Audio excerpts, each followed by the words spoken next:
Hey guys, tonight we're taking a deep dive into one of history's most colossal and enduring mysteries. Or rather, one of its most colossal and enduring misconceptions. You've heard the legends, right?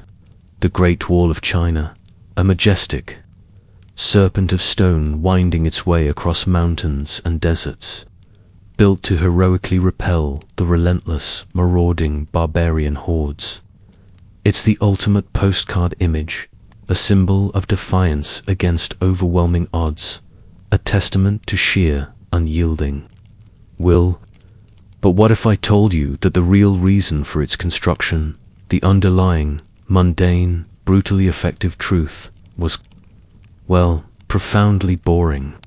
Not quite the stuff of epic poems, more like an ancient empire's never-ending to-do list. A gargantuan bureaucratic undertaking that transformed the lives of millions into a living, breathing spreadsheet entry.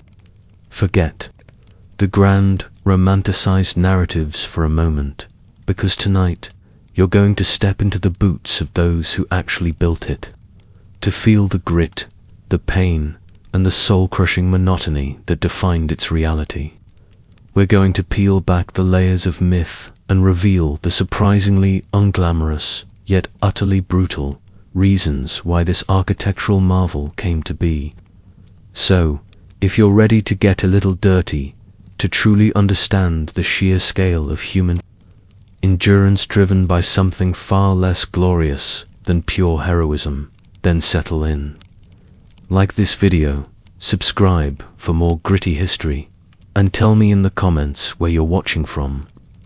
Now, dim the lights, maybe grab a stale biscuit, and prepare for a journey into the grinding, unromantic truth of the Great Wall. The sun rises again, a malicious orange orb in the pale, indifferent sky, and you're already moving. You have to be. There's no easing into the day here, no lingering over a cup of tea. Your body is a collection of aches and pains, a testament to the previous day's relentless assault on your muscles and bones. Every joint protests, every sinew screams as you force yourself up from the hard, cold ground of the makeshift barracks, a drafty, temporary shelter shared with dozens of other men, the air thick with the stench of unwashed bodies, stale sweat, and the faint, ever-present odor of fear. The morning ritual is always the same. A quick, desperate attempt to warm your hands over a sputtering, smoky fire, a gulp of thin, brackish water, and then out into the unforgiving chill before the first rays of light have even properly banished the long shadows of the night. This isn't just labor. It's an erosion of your very being, a slow, methodical grind orchestrated by an unseen bureaucracy that demands its pound of flesh. Day in and day out, your tools are rudimentary, brutal extensions of your own failing body. A heavy, iron-tipped shovel, its wooden handles splintered and worn smooth by countless hands before yours, the rough edges digging into your skin. A pickaxe, its head heavy and dull, designed to chip away at the stubborn, frozen earth that seems to resist all efforts to tame it. A basket woven from rough reeds, perpetually shedding fragments that prick your fingers, used for hauling mud and small stones, its weight increasing exponentially with every step you take up the newly constructed ramp.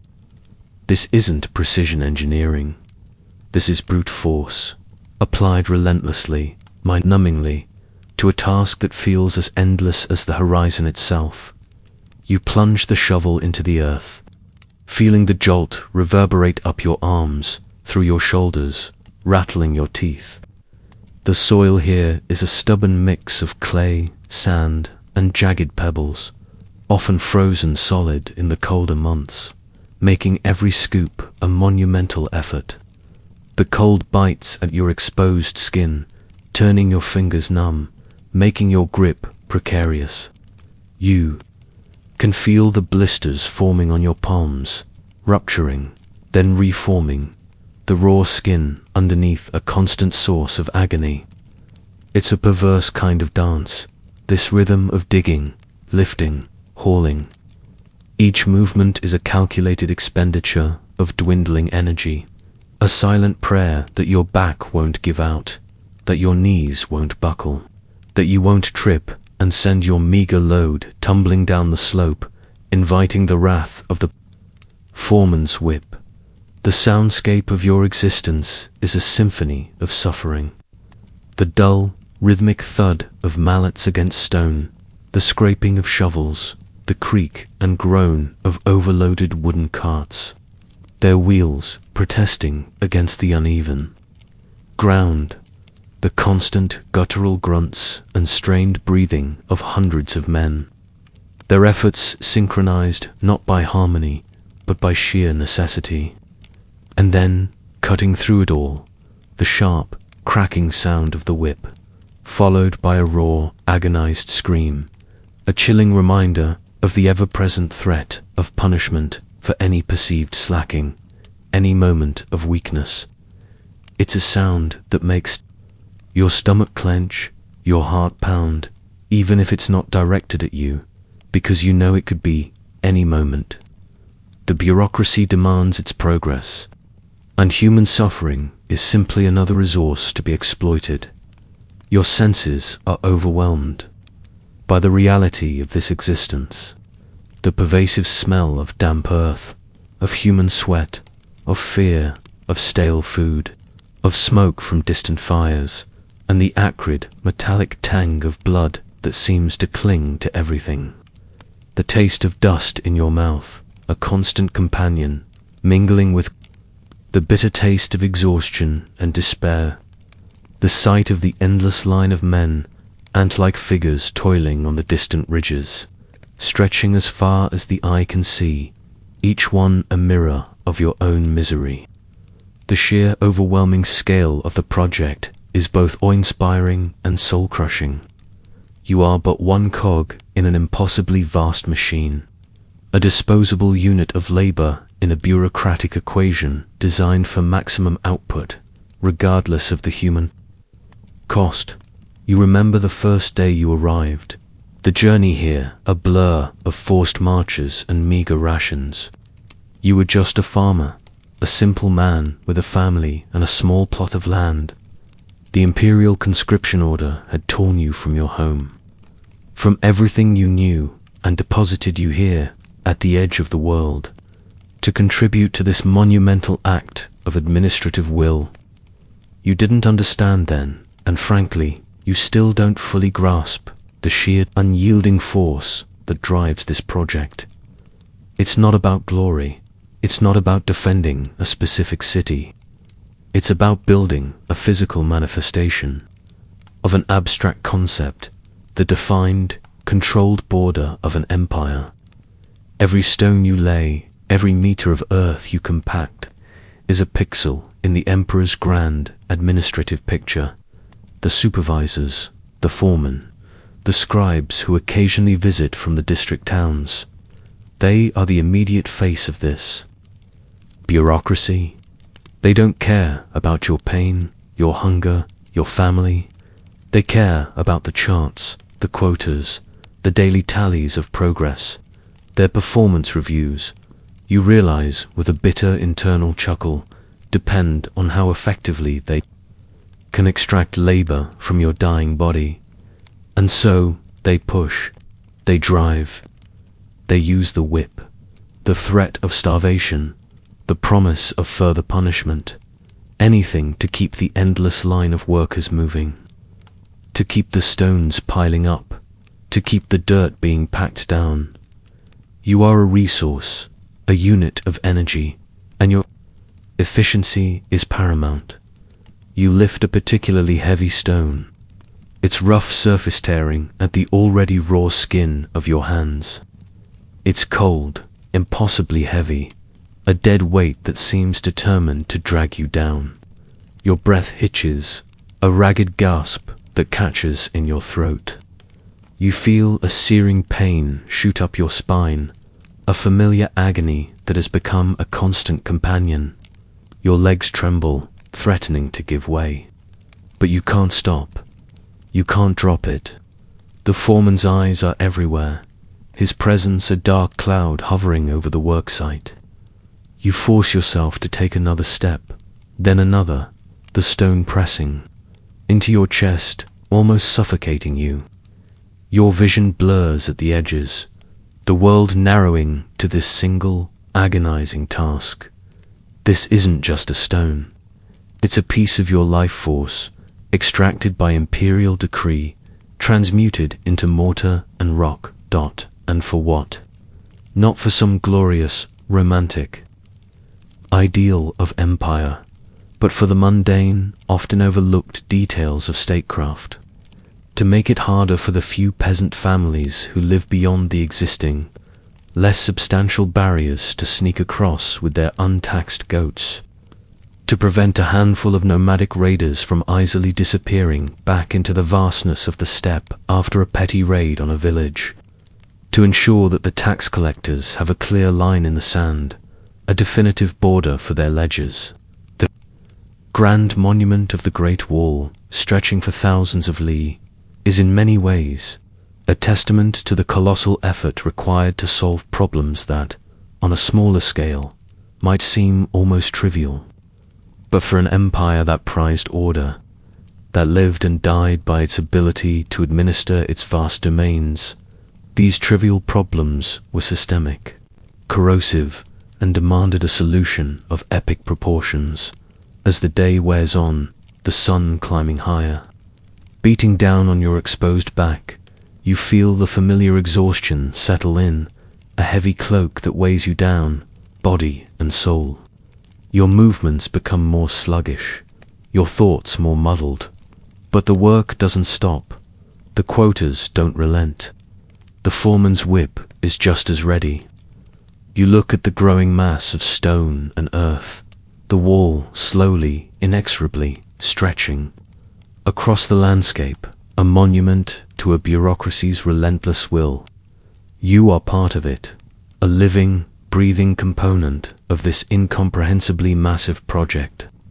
And as you feel the familiar ache deep within your bones, you realize that the most boring reason for the wall, the sheer grinding, administrative necessity of it all, is also the most brutal, because it's precisely that lack of grand, inspiring purpose that makes your suffering feel so utterly, profoundly meaningless. You are bleeding for a ledger, sweating for a spreadsheet, and dying for a line on a map. You stand there, a speck in the vast, indifferent landscape, the wind whipping around you, carrying with it the fine, gritty dust of the northern frontier. Your clothes, patched and worn, offer little protection against the biting cold that seems to seep into your very bones, a cold that has been your constant companion for seasons now, long enough for the memory of warmth to feel like a distant, half-forgotten dream. Your stomach growls, a hollow, aching protest that you've long learned to ignore, a familiar symphony of deprivation that plays in concert with the thousands of others around you, all bound by the same invisible chains, all shackled to the same impossible task. This isn't the heroic battlefield you might have imagined when you first heard the imperial decree. No glorious charge against painted warriors, no valiant last stand. No, this is something far more insidious, far more relentless, and, in its own way, far more terrifying. The sheer, unyielding grind of administrative necessity. You're not here to fight a war with steel and blood. You're here to enforce a ledger with stone and sweat. Think about it. Really think about it. You're living in a time when information travels at the speed of a weary horse. When communication is a scroll carried by a runner who might die of exposure or be robbed by bandits before reaching his destination. Your empire is vast, sprawling, across mountains and rivers, deserts and plains. A colossal beast of a nation with a population numbering in the tens of millions. Now, Imagine you're the guy in charge, sitting in some opulent palace, hundreds of li away, poring over bamboo slips that represent tax revenues, census figures, grain yields, and, critically, the movement of people and goods. You're not just worried about a horde of cavalry smashing through a border. You're worried about something far more mundane, far more persistent, something that nibbles away at the edges of your carefully constructed order like 1,000 hungry mice. Uncontrolled movement. This isn't about stopping a full-scale invasion. Every Tuesday, though those threats were real enough, intermittently. No, this is about something more subtle, more pervasive. It's about the constant, irritating bleed of resources, the drain of people sneaking out to avoid taxes or military. Conscription, the flow of goods, often contraband, that bypasses imperial levies. It's about the difficulty of maintaining a clear, definable boundary for your subjects, a line that says, this is our land, our people, our laws. Without that line, you have chaos, you have ambiguity, you have countless headaches. For the mandarins trying to collect their due, trying to account for every grain of rice, every copper coin, every able-bodied man. You glance at the foreman, a hulking brute whose face is a roadmap of scowls and sun-baked wrinkles, his breath misting in the frigid air as he barks an order, his whip a constant, chilling presence, coiled at his belt. He doesn't care about imperial spreadsheets. He cares about his quota, about the number of stones laid, the cubic feet of earth moved, the sheer relentless progress of this impossible project. But you know, deep down, through the haze of exhaustion and hunger, that his quota, your suffering, all stems from that distant, academic concern. The emperor, in his wisdom, or perhaps his exasperation, didn't just want a barrier against invaders. He wanted a glorified customs gate, an administrative line in the sand, a bureaucratic checkmark on the national accounts. He wanted to deliver his spiritual landlord's property, not just defend it. You remember the scholars. Back in your village, before you were conscripted, they spoke of the mandate of heaven, of an emperor's sacred duty to maintain order, to ensure prosperity, to keep the cosmic balance. But out here, under the harsh glare of the northern sun, with the wind trying to rip the ragged cloth from your back, you see the mandate of heaven reduced to something far more earthy, far more prosaic.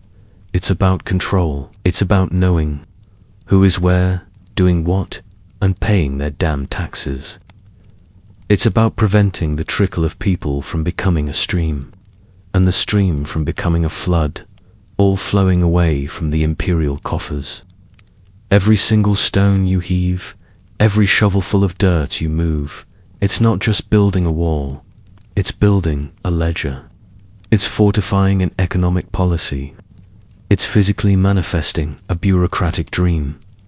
You think of the trade routes that crisscross this desolate land, the ancient trails worn smooth by centuries of camel caravans and weary merchants. These were arteries, carrying wealth into the empire, but also 1,000 opportunities for circumvention. Imagine the sheer audacity of merchants trying to avoid a toll, slipping through an unguarded pass, their goods untaxed, their profits undeclared. From the perspective of the imperial treasury, this wasn't just petty theft. It was an erosion of state power, a betrayal of the carefully constructed fiscal framework. The wall, then, becomes a massive physical choke point, a funnel designed to channel all legitimate trade through designated gates where it could be taxed, inspected, and controlled. It was a glorified border patrol station, stretched for thousands of leagues. Each watchtower isn't just a lookout for raiders, it's a surveillance post, monitoring every flicker of movement, every unauthorized crossing. It's an enforcement mechanism for tariffs and trade regulations. A colossal piece of infrastructure designed to bring order to an otherwise porous and chaotic frontier. And what about the people? Your own people, those who, like you, were technically subjects of the Son of Heaven. They weren't always enthusiastic participants in the grand imperial project. There were farmers looking for better land beyond the frontier, disillusioned commoners seeking to escape the crushing burden of taxation and conscription, even rebels and dissidents trying to vanish into the vastness of the northern steppes. A wall, then, becomes an internal control mechanism as much as an external defense. It seals in your own population, making it harder for them to flee imperial control, harder for them to evade their duties, harder for them to become a source of instability beyond the imperial grasp. It's a giant stone fence designed to keep the emperor's flock within his pasture, making it easier for the spiritual landlord to count his sheep. The sheer scale of this spreadsheet dream is what truly boggles the mind, even as it breaks. You're back. You're not just building a small fortification. You're building something that dwarfs anything you've ever seen or imagined. This isn't just about a strategic bottleneck. It's about a continuous, unbroken line of control. The very idea that such an immense undertaking was driven by something as seemingly unheroic as administrative efficiency is mind-numbing. Yet, here you are, heaving another stone, your muscles screaming in protest, your mind a blank slate of exhaustion, while the emperor's distant scribes tally up the cost, the manpower, the resources, all neatly filed away on their bamboo slips, each entry representing countless hours of agony and toil, a monument to the relentless pursuit of order in a chaotic world. You watch the sun begin its slow descent, painting the sky in hues of orange and purple that seem impossibly beautiful against the brutal reality of your existence. The air grows colder still, carrying the distant scent of cooking fires, a promise of a meager, watery gruel that will barely quell the hunger pangs. You think of home, of the tiny village you left behind, the faces of your family now blurry in your memory, replaced by the endless stretch of this barren land, by the unyielding presence of the wall itself, growing brick by agonizing brick. This wall, this monument to a bureaucrat's obsession with order, will stand for centuries, a silent testament to the countless lives sacrificed not for glory, but for the most fundamentally unglamorous of reasons: control, accounting, and the emperor's unending desire to make his vast empire just a little bit more manageable, a little bit more predictable, a little bit more neatly itemized on his imperial spreadsheet. And you are but a single forgettable data point in that colossal calculation. The sun is barely a pale smear on the horizon, yet the camp is already a hive of tormented activity. The air, still frigid from the long night, is thick with the scent of damp earth, unwashed bodies, and the metallic temps of fear. Your muscles, perpetually aching, groan in protest as you force yourself to rise from the hard ground. Today, you're not on stone-laying duty, not directly anyway. Today, you are part of the vast, unseen machinery that feeds the wall itself. The supply chain. You are a beast of burden, a human mule, one of thousands tasked with bringing the very lifeblood of this colossal project to the remote, inhospitable sites where the wall snakes across the desolate landscape. And you realize, with a bitter clarity, that this logistical nightmare, this administrative marvel of ancient supply chain management, is just another layer of suffering, another facet of the wall's boring, bureaucratic genesis. You join a column of men already moving, their breaths misting in the cold air, their shoulders hunched under invisible weights of dread and exhaustion. Your own burden for the day is a massive bamboo basket, roughly woven, its splinters digging into your shoulders. It's empty now, but you know what it will carry: tools, rations, water, or perhaps even raw materials like timber or bundles of reeds, destined for some distant segment of the wall. The path beneath your feet is uneven, treacherous, worn smooth by the relentless passage of countless feet, countless carts, countless suffering souls. You slip occasionally, your foot finding a loose stone, and the jolt sends a fresh wave of pain through your already battered body. There are no smooth paved roads here, just tracks carved out by sheer repeated effort, muddy in spring, dusty in summer, frozen and treacherous in winter. The sheer scale of this logistical operation is mind-boggling, even to your dulled, exhausted mind. Think about it. Thousands upon thousands of men, spread out over hundreds, if not thousands, of li, all requiring food, water, tools, clothing, and the raw materials, stone, earth, timber, lime, to actually build the wall. This isn't just about moving a few baskets of grain. This is about sustaining a mobile city of laborers and soldiers, often in the most desolate, unforgiving terrain imaginable. The emperor's accountants, far away in their comfortable palaces, had to meticulously plan every single detail: where the food would come from, how it would be transported, who would guard it, how it would be distributed. It's a massive, ancient version of a global supply chain, prone to all the same inefficiencies, corruption, and breakdowns that plague modern logistics, but with far greater human consequences. You remember the whispers of famine in the distant provinces, the crushing tax levied on your village to supply grain for the war builders. Your own family, you realize, might be going hungry so that you and your comrades can have this meager, often spoiled, gruel. The grain, painstakingly cultivated by countless farmers like you, travels hundreds of li, often exposed to the elements, rotting in transit, or simply stolen by opportunistic officials. By the time it reaches your plate, it's a shadow of its former self, a testament not just to the vastness of the empire, but to the inherent inefficiencies and rampant corruption that plague any large-scale bureaucratic endeavor. You are not just building a wall.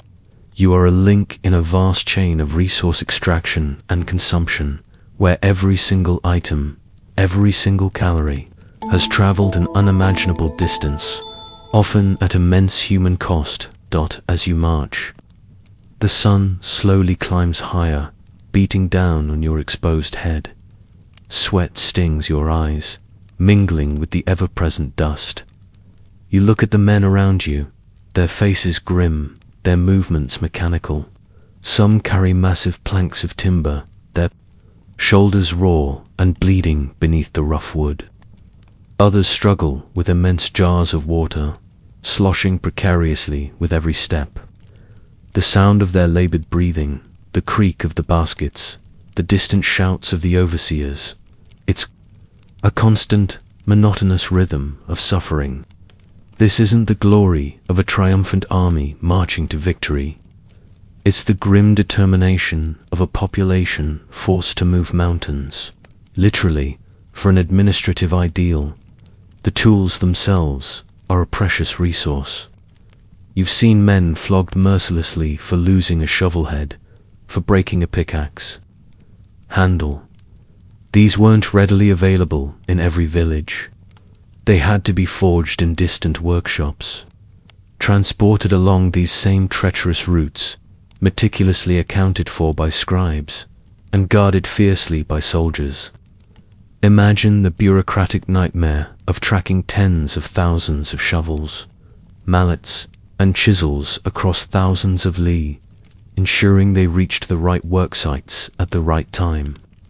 It's a logistics manager's worst dream, executed with the brutal efficiency of an ancient empire that had an endless supply of human labor to throw at its problems. You are just another moving part in this vast, unfeeling machine, your life less valuable than the iron head of a pickaxe. You finally reach the designated drop-off point, a temporary storage area bustling with activity. The air here is thick, with dust and the clamor of men and beasts. You unload your empty basket, feeling the brief, exquisite relief of shed weight, only to be immediately directed to another pile of supplies. Today, it's large, rough-hewn stones, each one requiring the combined effort of several men to lift and load onto waiting carts. Your hands, already raw, scream in protest as the jagged edges of the stone bite into your skin. This isn't a single, heroic act of construction. It's an endless series of small, agonizing tasks, all linked together by the invisible threads of imperial bureaucracy. Every single stone, every single tool, every single ration of food has its own journey, its own story of transport and suffering, before it ultimately contributes to the wall. And what about the waste, the corruption, the sheer inefficiency that riddles this colossal operation? You've heard the stories, whispers in the dark barracks, officials siphoning off grain, selling supplies on the black market, demanding bribes for better rations or lighter duties. The empire, in its vastness, creates fertile ground for such abuses. The distant emperor might decree a perfect, efficient supply chain, but on the ground, that chain is riddled with greedy hands, broken links, and the endless suffering of the common man caught in the middle. Your meager rations are often even more meager because some official further up the chain decided his own pockets needed lining. Your tools are often dull or broken because someone sold off the good ones. This monumental administrative project, intended to bring order and control, inadvertently creates its own chaotic ecosystem of exploitation and suffering. As the day wears on, you become an automaton, your movements fluid with exhaustion, your mind a blank slate of numb endurance. You are just another link in the chain, moving, lifting, carrying, delivering. The sun begins its slow descent, painting the sky in fiery hues that mock the bleakness of your existence.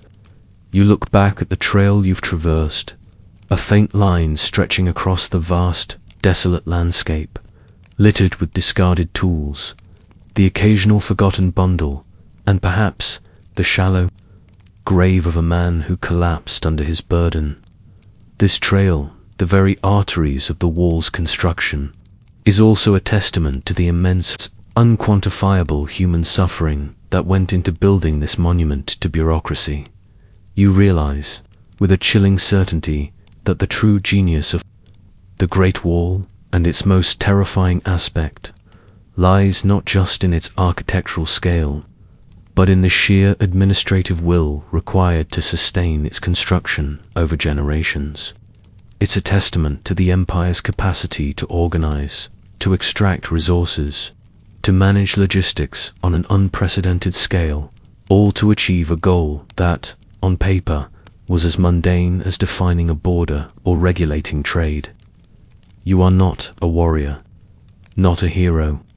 You are a human component in the empire's vast, relentless supply chain, a conduit of suffering, delivering the very building blocks of a monument to an emperor's unending desire for control, for order, for the precise, unwavering execution of his grand, boring, spreadsheet dream. And as you feel the familiar ache in your bones and the gnawing hunger in your gut, you know that this brutal supply chain, this unseen engine of suffering, will continue to grind on long after you are gone, fueling the endless construction of the empire's ultimate bureaucratic achievement. The biting wind whips around you, carrying grains of sand that sting your exposed skin, blurring the distant, featureless landscape into a watercolor of muted browns and grays. You're on watch duty, perched precariously on a half-finished section of the wall, the chill seeping into your bones even through your inadequate layers of clothing. Your eyes scan the horizon, not just for the mythical, thundering hordes of painted warriors, though the thought does linger like a persistent phantom, but for something far more mundane, far more irritating, and in its own quiet way, just as threatening to the imperial order. A few scraggly goats, perhaps, or a small band of dust-covered figures on horseback. Not an invading army, but a handful of opportunists looking to skirt the rules. You realize, with a heavy sigh that escapes, as a cloud of vapor, that this colossal structure, this back-breaking, soul-crushing endeavor, isn't always about grand, epic battles. Sometimes, often, it's about glorified border control, about putting a definitive end to what amounts to historical jaywalking. Think about the sheer impracticality of completely stopping a truly massive, determined invasion force with just a wall. Yes, it was formidable, a monumental barrier, but it was also thousands of li long, often thinly manned, and always susceptible to being outflanked, besieged, or simply bypassed if the enemy was patient and numerous enough. No, the real, persistent, bureaucratic headache wasn't just the large-scale military threat. It was the constant, low-level irritation of the frontier, the economic bleed, the cultural seepage, the administrative nightmare that came from a vaguely defined and porous border. Imagine you're the local magistrate, trying to collect taxes from a group of farmers who swear they live on the other side of the invisible line. Or a merchant complaining that his goods were stolen by a group of barbarians who then vanished into the vastness of the steppe, leaving no trace.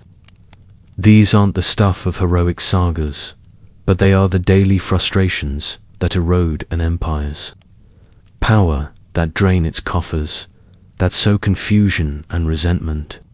The wall, then, becomes a giant physical marker, an undeniable declaration. This is ours. This is where our laws apply. This is where you pay your taxes. It's an assertion of sovereignty in stone and earth, a colossal piece of cartography brought to life. You recall the whispers among the older conscripts, men who had served on the frontier for years, even before this grand construction project began in earnest. They spoke not of terrifying armies, but of small bands of horsemen, often more interested in rustling livestock or snatching a few bags of grain than in conquering cities. These were not always organized military units. They were often nomadic groups, tribes driven by hunger or territorial disputes, or simply opportunistic bandits. They'd sweep in, grab what they could, and melt back into the vastness of the northern plains, making it impossible for imperial troops to track them down. A wall then acts as a massive deterrent, not necessarily stopping them completely, but certainly making their hit-and-run tactics far more difficult and less profitable. It's like putting up a giant, very expensive fence around your property, to keep out the occasional pilferer, not just the professional burglars. And it's not just about what comes in. It's also about what goes out. You've heard the stories of your own people, farmers pushed to the brink by famine or heavy taxation, trying to sneak beyond the frontier in search of better lives, soldiers deserting, rebels fleeing imperial justice, even merchants attempting to bypass official trade routes to avoid taxes. The wall, in this context, becomes an internal control mechanism, a massive holding pen designed to keep the emperor's flock within his pasture. It makes it harder for the discontented to escape, harder for them to organize, harder for them to vanish into the vastness and become a source of future trouble. It's a physical manifestation of a travel ban, an immigration control policy on a grand, brutal scale. The empire isn't just protecting itself from external threats, it's also consolidating its internal power, preventing its own people from opting out of the grand imperial project. You shift your weight, your eyes watering from the cold, your stomach protesting with a familiar grumble. The wall stretches behind you, a colossal, serpent-like scar on the landscape, and ahead it disappears into the hazy distance. You can see the faint outlines of watchtowers, barely discernible against the pale sky, each one a tiny beacon of imperial oversight. These towers aren't just for sounding alarms. They're observation posts, information gathering points. They're like early warning systems for the mundane, the routine, the subtle shifts in the frontier economy and demography. They monitor the movement of nomadic groups, the locations of grazing lands, the seasonal migrations, all critical data for imperial administrators who need to understand the dynamics of their vast borderlands. It's less about spotting a charging army and more about tracking the equivalent of ancient traffic patterns, the sheer mind-numbing effort required to build this wall, to maintain it, to man it, all for reasons that often boil down to managing administrative details. Feels like a cruel, cosmic joke. You're breaking your back, risking your life, freezing in the brutal cold, all to ensure that some distant bureaucrat can neatly categorize the flow of goods and people, that tax revenues are maximized, that the emperor's decrees are enforced down to the last square li of his claimed territory.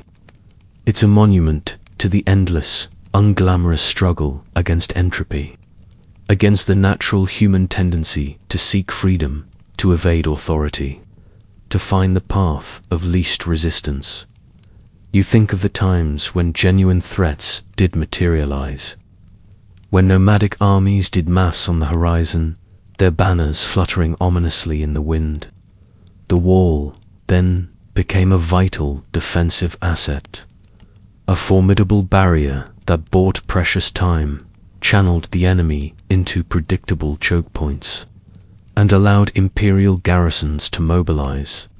But those dramatic, heroic moments were often the exception, not the rule. For every major battle fought at the wall, there were countless days, weeks, months, years of uneventful patrolling, of routine inspections, of simply maintaining a physical presence, asserting an administrative boundary. It was the daily grind, the constant vigilance against the small, persistent threats, the slow erosion of order, that primarily drove its existence. And this constant vigilance, this relentless pursuit of order, required an immense human cost. You're living proof of it. Your life has been irrevocably altered, perhaps forever shattered, by this bureaucratic imperative. Your body is a wreck, your spirit is weary, and your mind is clouded by the endless monotony and the gnawing anxiety. You are not a hero defending your homeland. You are a cog in a vast administrative machine, a living barrier against illicit trade and untaxed livestock, a forced participant in a massive exercise in population control. As the last vestiges of daylight fade and the stars begin to prick the inky blackness of the sky, you shiver, pulling your threadbare cloak tighter around you. The cold here is absolute, unforgiving. You peer into the gloom, straining to see any flicker of movement, any sign of something, anything that might justify the colossal sacrifice this wall demands. And as the hours drag on, punctuated only by the mournful howl of the wind and the distant cry of an unseen beast, You realize that the most boring reason for the Great Wall's construction, the empire's insatiable hunger for control, for order, for the precise delineation of its domains, is, in fact, the most terrifying, because it demonstrates the chilling extent to which a distant, abstract, bureaucratic ideal can utterly consume individual lives, transforming people into mere components of a massive stone and earth spreadsheet, built not just to keep invaders out, but to keep everyone, everything, exactly where the emperor decreed it should be. The cold, hard ground beneath your threadbare mat offers no comfort, even as the last vestiges of daylight fade, leaving you in the oppressive darkness of the barracks. Sleep, when it comes, is a fitful, shallow thing, plagued by the ghost of the foreman's whip and the incessant ache in every fiber of your being.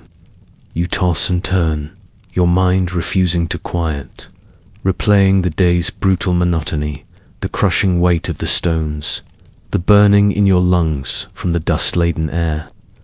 But beyond the physical torment, there's another kind of burden that presses down on you, a silent, psychological toll that chips away at your spirit with every passing sunrise.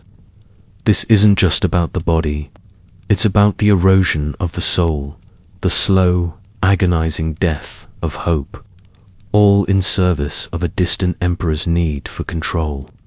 For an unblemished ledger, you try to conjure the image of your family, your wife's gentle smile, the bright eyes of your children, but the faces are growing dimmer, blurred by the passage of time and the sheer, overwhelming reality of your present suffering. How long has it been? A year? 2? Time here is measured not by seasons, but by the endless cycle of dawn and dusk, by the relentless progress of the wall, by the dwindling hope of ever returning home. You sent a message once, a small scrap of cloth tied to the leg of a returning merchant, begging for news, for reassurance. You never heard back. The silence is a crushing weight, heavier than any stone you've lifted. Did it reach them? Are they? Well, or are they, too, just statistics in a different column of the imperial spreadsheet, struggling to survive without your labor, without your presence?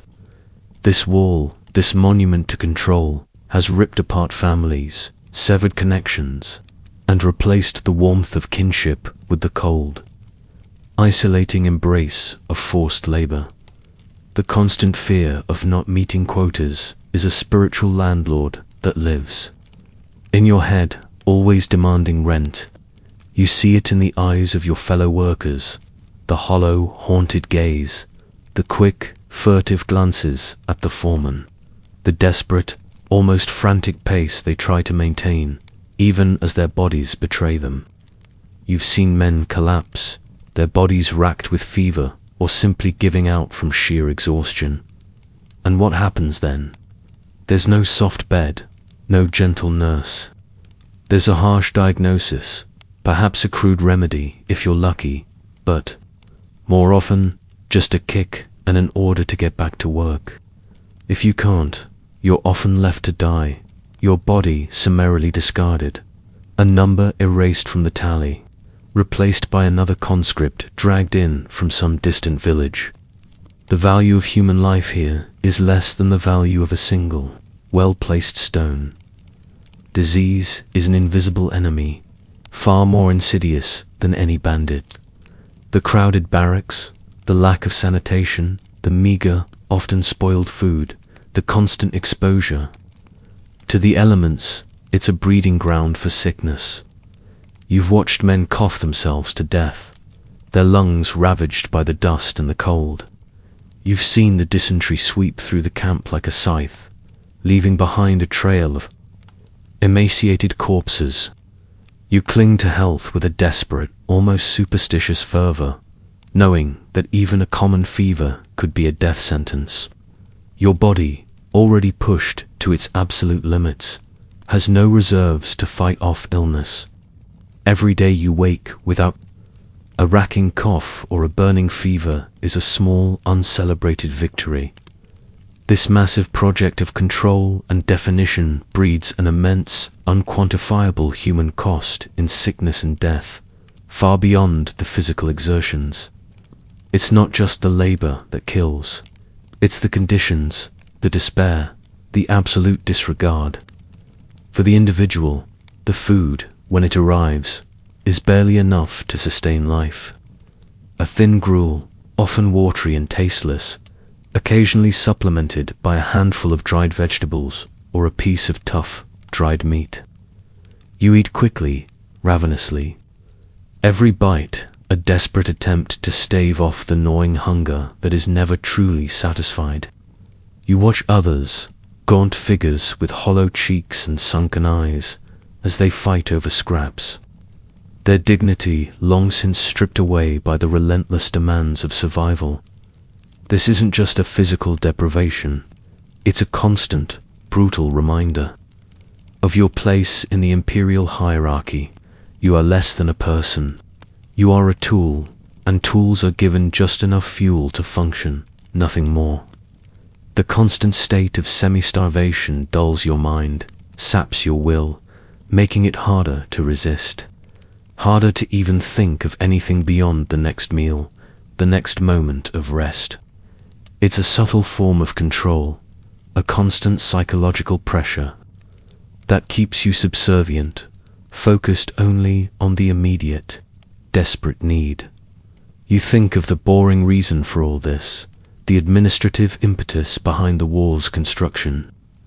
It was about creating a clear boundary, about preventing smuggling, about controlling the movement of people and goods, about establishing a definitive frontier for tax collection.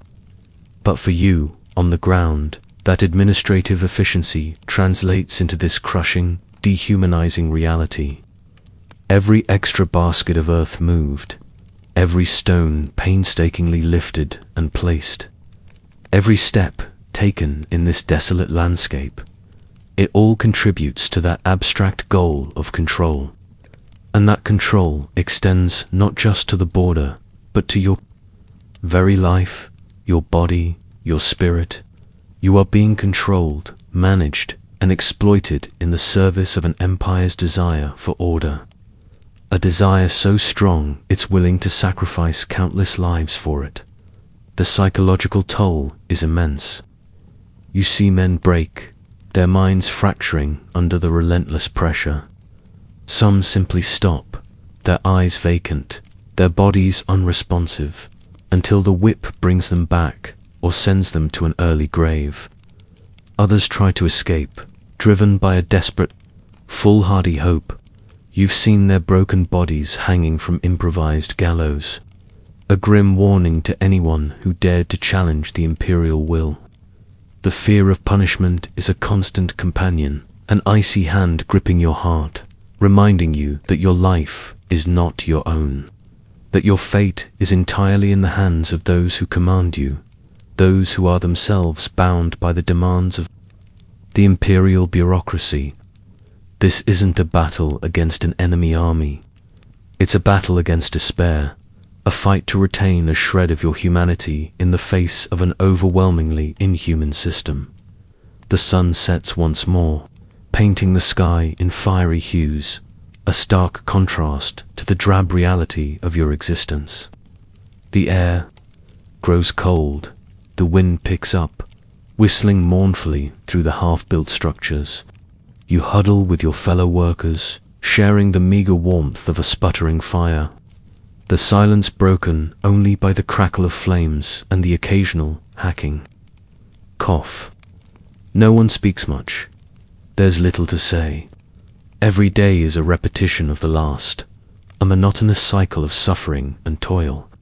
You are building a monument to bureaucracy, a testament to the empire's insatiable hunger for control, a line drawn in stone that marks not just a geographical boundary, but the boundary of your own freedom, your own future, your very soul. And the unsung cost, the true price of this monumental endeavor, is measured not in copper coins or tax revenues, but in the countless shattered lives, the broken spirits, the families torn apart, all for the sake of an empire's endless to-do list, its unquenchable thirst for order and absolute, unquestioning control.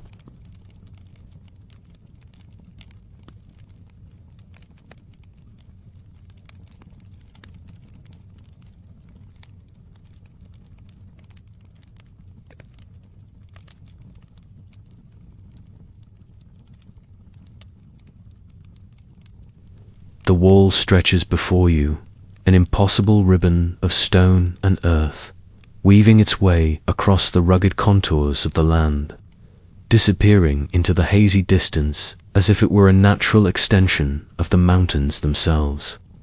You've been here for years now, an eternity measured not by the turning of seasons, but by the relentless rhythm of the wall's growth, by the countless stones you've heaved, the endless pits you've dug, the comrades you've watched fall.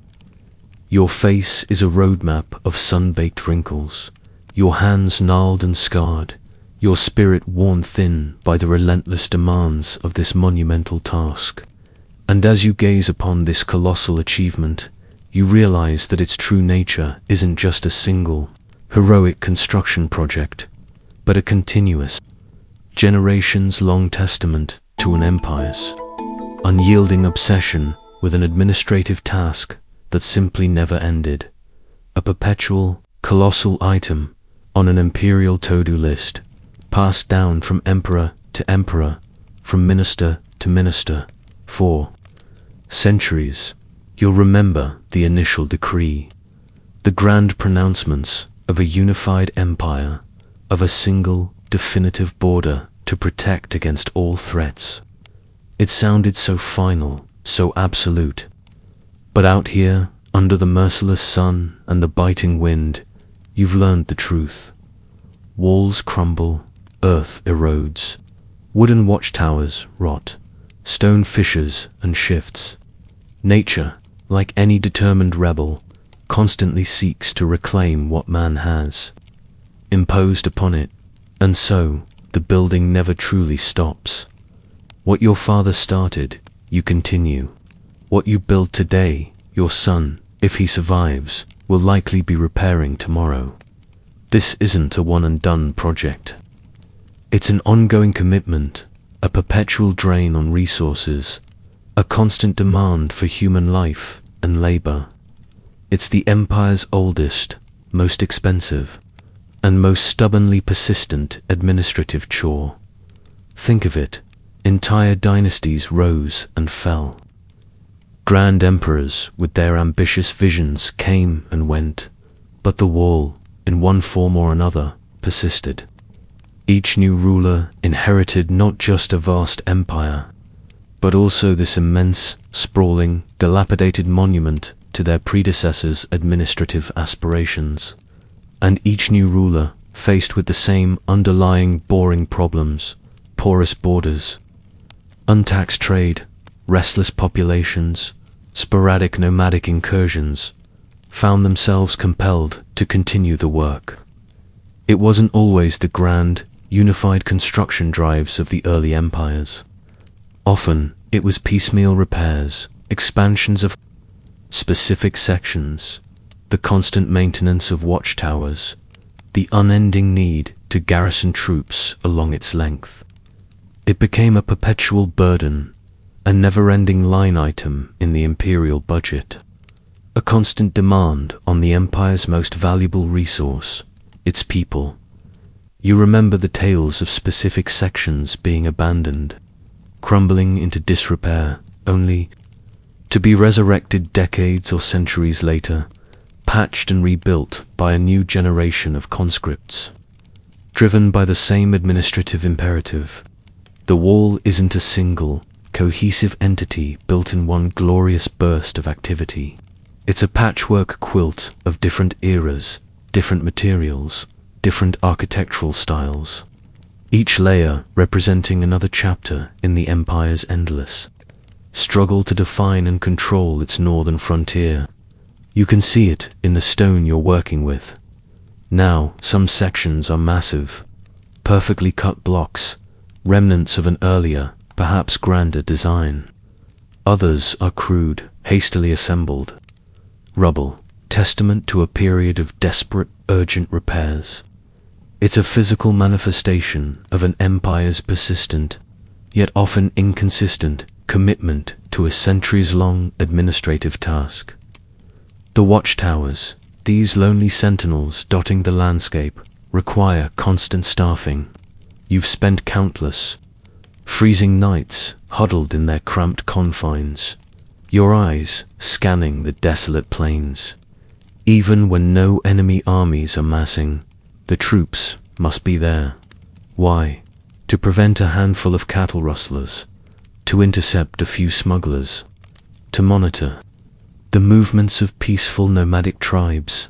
Yes, for all these boring reasons and more. The wall and its associated garrisons became a colossal, permanent infrastructure for border control and surveillance.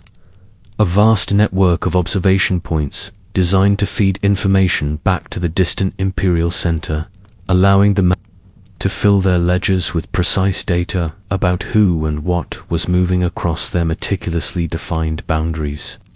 It's the ultimate bureaucratic apparatus, spread out over thousands of leagues, manned by men like you, whose lives are consumed by the sheer, yielding demand for administrative oversight.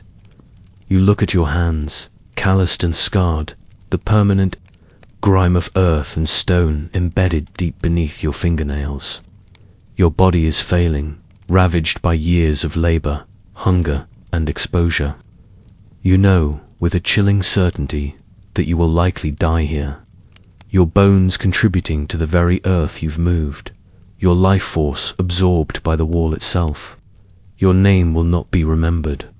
Your sacrifice will not be celebrated. In epic poems, you are just another statistic, a forgotten line in an empire's ancient personnel files, a disposable unit of labor in its endless quest for administrative perfection.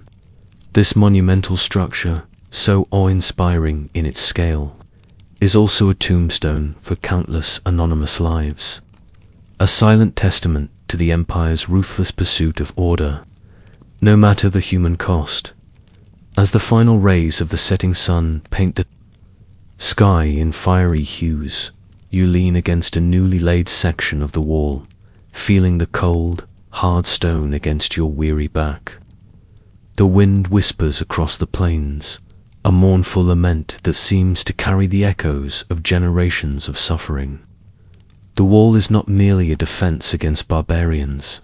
It is a monument to an empire's unyielding desire for control, a physical manifestation of an administrative ideal that transcended individual reigns and dynasties. It is a constant reminder that even the most boring of reasons, the need for clear borders, for controlled trade, for managed populations, for precise ledgers, can drive the most colossal, the most brutal, and the most enduring of human endeavors. You are a part of that legacy, a living, breathing component of an empire's never-ending to-do list. And as the darkness descends, swallowing the vast landscape and the wall along with it, you know that somewhere in a distant palace, a scribe is still tallying, an emperor is still pondering the vastness of his domain, and the wall, in all its brutal, monotonous glory, will continue to demand its toll, a perpetual monument to the most profoundly unheroic, yet utterly devastating, reason for its existence. It stands, not just as a barrier, but as a colossal, enduring symbol of administrative persistence, a granitandeth declaration that an empire's thirst for control is truly, relentlessly eternal.